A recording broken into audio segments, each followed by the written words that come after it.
Tapi ini hanya framing-framing saja. Ada Rhoma Irama nangis sama Habib di framing, Rhoma Irama tobat. Rhoma Irama itu memang beliau itu wataknya begitu, itu watak orang Banten. Beliau ini kan masih keturunan Sultan Agung Tirtayasa. Orangnya kalau ditantang galak, tapi kalau dilembutin nangis. Itu ciri-ciri keturunan Sultan Banten. Jadi kalau ditantang-tantang, ya makin galak. Tapi kalau misalnya tersentuh hatinya, jangankan lagi masalah yang besar, masalah kecil aja ngobrol begini ini bisa nangis kalau orang Banten. Ini kalau umpamanya lebaran itu ya enggak salah-salah banget rasanya kemarin, tapi nangis semua kalau kita salaman itu sama keluarga. Ada sepupu saya kalau jadi imam ngegerung-gerung, kalau ngobrol tersentuh sedikit ngobrol langsung nangis. Kemarin itu Roma itu Raja Dangdut terharu, dia diundang oleh LDNU, dia tidak tahu kalau ada Habib di situ. Diundang oleh LDNU untuk memberikan kisah bagaimana dakwah beliau dengan musik. Nggak tahu kalau ada Habib. Nah ternyata Habibnya nggak marah. Kan Rhoma Irama itu setelah beliau mengundang saya dicaci maki oleh Habib-Habib. Kata Rhoma Irama, saya tidak percaya ente itu cucu Nabi, tapi bukan memutuskan persahabatan. Kita tetap sahabat. Beliau ini sahabatnya Rizik Syihab. Beliau ini sahabatnya para kabib-kabib. Saya hanya tidak percaya kamu cucu Nabi saja. Kalau berteman kita biasa. Wong namanya mengakui cucu Nabi atau bukan itu bukan rukun iman kok. Saya hanya tidak percaya kamu cucu Nabi, tapi kita tetap bersahabat. Tetapi Rizik Syihab nggak mau, malah mencaci maki. Bahar Smith malah mencaci maki. Nah, ketika ada Habib itu di PBNU yang hadir, baik sekali adabnya, terharu itu. Bang Haji Rhoma Irama terharu nangis. Karena beliau, saya kan pernah beberapa kali ngobrol. Ya kadang-kadang ngobrol sama saya nangis juga. Ngambil tisu. Ya begitu. Orang yang berhati lembut. Orang berhati lembut itu gampang tersentuh hatinya. Makanya Bang Haji Rhoma Irama itu maunya begitu. Saya batalkan nasab ente, tapi kita bersahabat.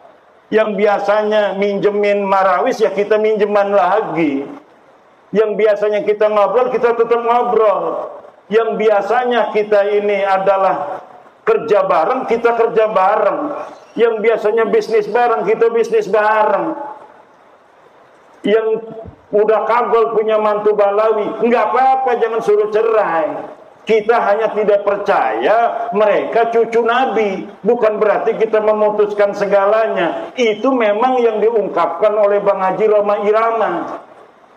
Cuma di framing.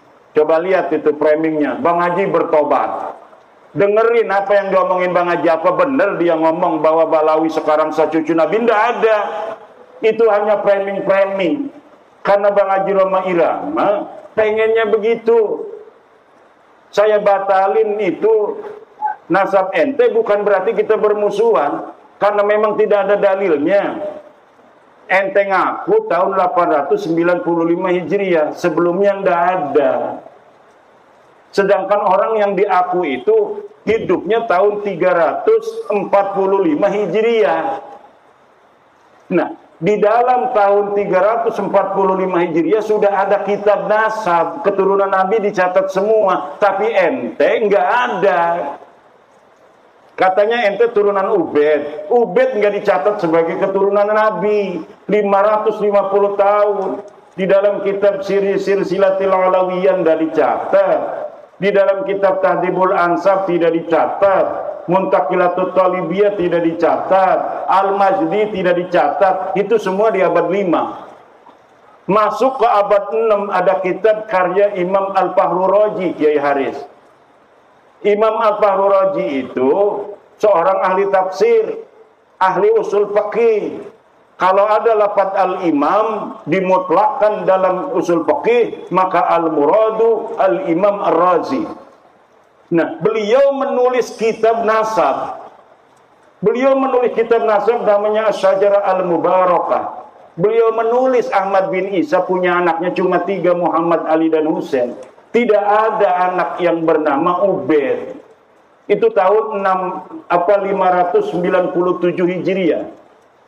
Kemudian muridnya, penulis kitab Al-Fahri, itu wafat 614 Hijriah. Menulis juga tidak ada nama Ubaid sebagai anak Ahmad bin Isa. Kemudian kitab Al-Asili, kemudian kitab As-Sabatul Muson, kemudian kitab Umdatul Talib Al-Kubra. Semuanya tidak ada yang nulis bahwa Habib ini putune Kanjeng Nabi. Tidak ada. Lah lamun wis mengkono niku premen kita arep dikon dipaksa-paksa ngakui. Wong kita wis ngedeleng kita belaka. Premen maning ukur urusanane. Apa kita harus berbohong gitu demi kamu? Bahwa kamu cucu Nabi, walaupun kita nggak percaya kan nggak bisa. Jadi udah, kata saya, ini udah selesai. Bahwa ente bukan cucu Nabi. Tes DNA aneka melenceng di Haris. Wong India, wong Kaukasus. Bukan orang Arab. Nggak ada keturunan Arab sama sekali jalur laki-lakinya itu. Nggak ada. Maka sudah beres saja biasa. Ayo kita bareng-bareng lagi. Yang biasanya datang tuh ke rumah saya jual minyak wangi, silakan. Saya bayarin 5.000. Yung minyak wangi 5.000 kok. Pengennya 500.000. Udah, ayo dagang. Kalau misalnya kita suka kepada barangnya, kita beli. Enggak, gara-gara ente Balawi kita suka barangnya, enggak beli, enggak bakal. Ayo kayak orang-orang biasa lagi. Bahwa ente bukan cucu Nabi itu sudah hakul yakin. Tajalla tajalliyan zahiran bayinan. Orang yang masih percaya itu dosa besar itu, Kiai Suparman itu. Premen orang dosa besar yang menisbatkan orang yang bukan cucu Nabi diomong cucu Nabi. Itu ida bi Rasulillah. Walladzina yuduna Rasulullah lahum adzabun alim. Orang yang menyakiti Rasulullah itu akan mendapatkan siksa yang besar. Bagaimana coba? Orang yang bukan cucunya Nabi berbuat zina, minum-minuman, narkoba dan sebagainya, sering itu sekali ada di berita. Kemudian kita masih meyakini mereka sebagai cucu Nabi.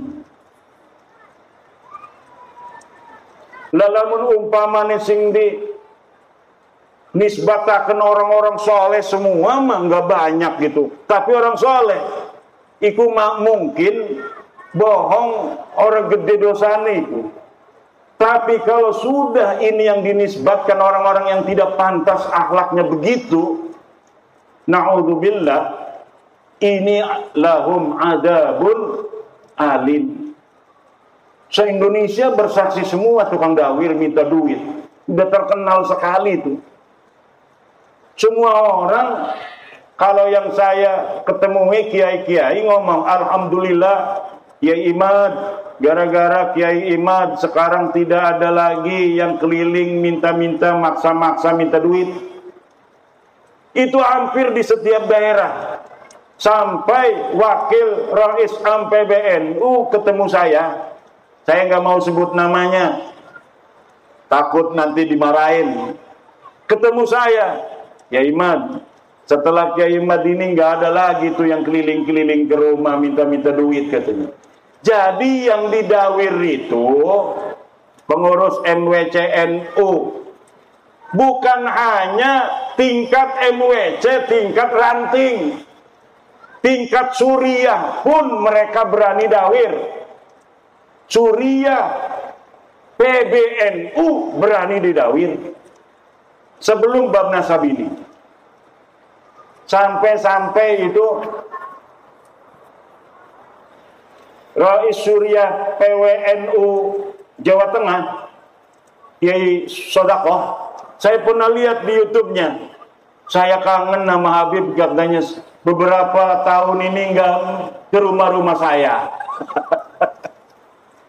Saya pernah lihat YouTube-nya itu.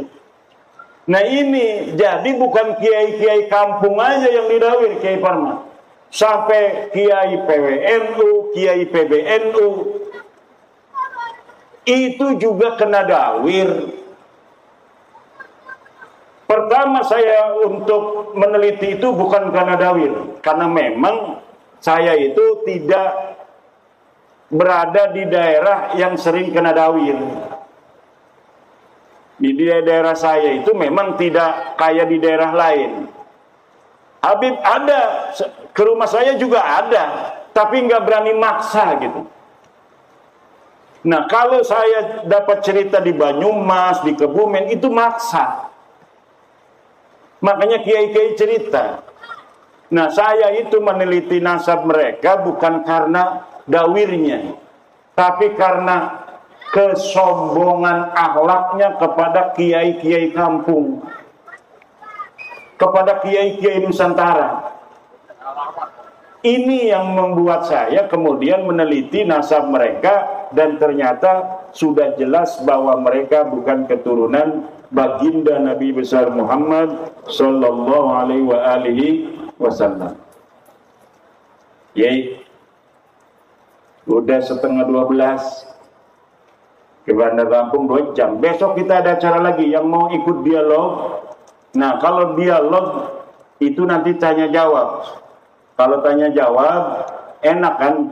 Ada, biasanya bukan hanya bertanya itu Kiai, ada yang curhat.